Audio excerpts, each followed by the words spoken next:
दोस्त नमस्कार। आप सभी को इस छठ पर्व की बहुत बहुत बधाई। ये सूर्य उपासना का त्योहार है। इस त्योहार की आप सभी को बधाई। आइए चलते हैं इस त्योहार के इतिहास की तरफ। कब से इसकी परंपरा, कब से हम आप सबके बीच में आई, कब से शुरू हुई, कहाँ से शुरू हुई, इसकी गाथा क्या है, उसको हम आपके बीच में लाते हैं। आइए थोड़ा सा इसके पृष्ठभूमि को जानते हैं कि छठ पर्व, छठ या षष्ठी पूजा का कार्तिक शुक्ल पक्ष की षष्ठी को आमतौर पर हिंदुओं द्वारा मनाया जाने वाला एक पर्व है।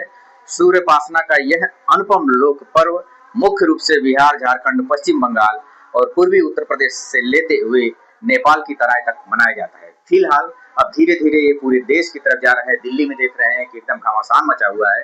तो यह इसका इतिहास है कि जो अभी वर्तमान में छा गया है चारों तरफ। अभी इसकी शुरुआत कैसे हुई उस पर चलते हैं। पौराणिक माने तो माता सीता ने इसकी शुरुआत करी थी जब वो वनवास से अयोध्या लौटी थी, और वो इस नाते कि वो रावण वध के पाप से मुक्ति के लिए। रावण वध आपको पता है, सब लोग जानते हैं कि रावण चूंकि ब्राह्मण था, ब्राह्मण वध किया था, ब्राह्मण वध पे पाप लगता है, ऐसा उस समय बताया गया।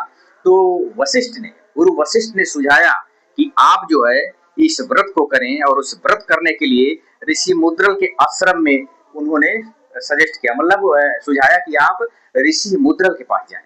और ऋषि मुद्रल भारतीय प्राचीन समय की एक ऋषि थे, जो कि पहले तो अपना दर्शन वर्शन सब लोग, लेकिन बाद में वो आतिथ्य देवो भव इस सूत्र पे आ गए, और ऊंच नीच सबको समान मानते थे वो। और उनके पास जो जाता था, सबसे प्रमुख उनका क्या था कि वो देव की तरह, देवताओं की तरह पूजा करते थे जो भी अतिथि जाता था। और उनकी कहानी भी एक बता दूं मैं, कि वो लोग कहते हैं कि एक ऋषि को अनवरत खाना खिलाए, वो उन्होंने आशीर्वाद दिया था।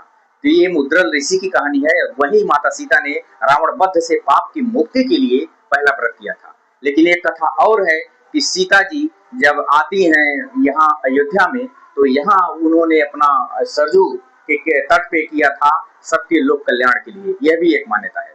तो यह है पौराणिक। और आगे चलते हैं। अभी इतिहास और इसके ऐतिहासिक और वैज्ञानिक तथ्य भी मैं बताऊंगा। एक मान्यता यह भी है कि महाभारत में कर्ण को इसकी शुरुआत करने का वो माना जाता है कि कर्ण ने इसकी शुरुआत करी थी। और सूत पुत्र कहा भी जाता है। कर्ण अपनी शक्ति के लिए, अपने लोक कल्याण के लिए, सभी के लिए, अपने स्वास्थ्य के लिए रोज अर्घ देता था। आप देखे भी होंगे महाभारत में कर्ण नहाता था तो अर्घ देता था। तो उस समय कर्ण ने इसकी शुरुआत करी थी, एक मान्यता यह भी है। और उसी महाभारत में द्रौपदी के द्वारा शुरू किए जाने का भी जिक्र है कि द्रौपदी ने पांडवों का जो खोया हुआ राजपाट था उसे वापस पाने के लिए भी ऐसी करी थी। तो जन कल्याण भावनाएं या स्वास्थ्य कल्याण या सबके हित के लिए ही है। कहीं न कहीं इसमें एक कॉमन फैक्टर मिल रहा है, सबके हित के लिए ये होता है। फिलहाल वर्तमान बिहार से होते हुए पूरा छा गया है, धीरे धीरे छा गया है। ये इसकी कहानी है। और वैज्ञानिकता क्या है कि मौसम जब बदल रहे होते हैं, इस मौसम बदलते हुए मौसम में जो भी फल हम यूज करते हैं या पानी में जाके खड़ा होते हैं, सवेरे सुबह को और शाम को और मॉर्निंग में जाते हैं हम 3 बजे 4 बजे, तो कहीं कहीं हम अपने बॉडी को तैयार कर रहे होते हैं कि वैज्ञानिक तरीके से देखें। क्योंकि अब ठंड का महीना आने वाला है, इसका मतलब हम तैयार हो जाए पानी में खड़ा होकर के, जैसे है ना कि अपने आप को तैयार करना। और जो फ्रूट का यूज किया जाता है, जैसे नींबू हुआ, अमरस हुआ, अनानास हुआ, खट्टे, मतलब विटामिन सी युक्त, बात समझिएगा। संतरा सेव जो लेते हैं हम विटामिन सी वाला, और वो गन्ना, ये सब के सब आपको तैयार करते हैं आपके शारीरिक रूप से, आपकी शारीरिक बलिष्ठता बनी रहे इस नाते आपको ऐसे तैयारी है। हम जो कि अब जा रहे हैं ठंडक के महीने में, तो उसकी तैयारी हेतु ये है। तो कहीं न कहीं जो खाते हैं हम, ठेकुआ खाते हैं, जो चना खाते हैं, वो हमारी तैयारी है। देखते हैं आप सभी लोग कि इसी महीने बदलते हुए मौसम में सबको सर्दी खांसी हो जाता है।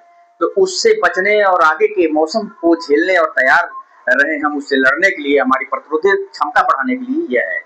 इसका वैज्ञानिक रीजन ये है। तो हर तरह से कहीं न कहीं फायदेमंद है। और सूर्य की पूजा इसमें की जाती है। सूर्य को अर्घ दिया जाता है। और सूर्य, आप जानते हैं कि जब ऐसे नहा करके सर के ऊपर से ऐसे पानी गिराया जाता है, तो वहां पे जो पानी से छन करके सूर्य की रोशनी आती है, आपके बॉडी पे पड़ती है। और अब महाभारत में देखे भी होंगे कि दुर्योधन या कैसे क्या सूर्य की कहानी कैसे तो पड़ती है, तो वैज्ञानिक तरह से आपको मजबूत और बलिष्ठ करती है।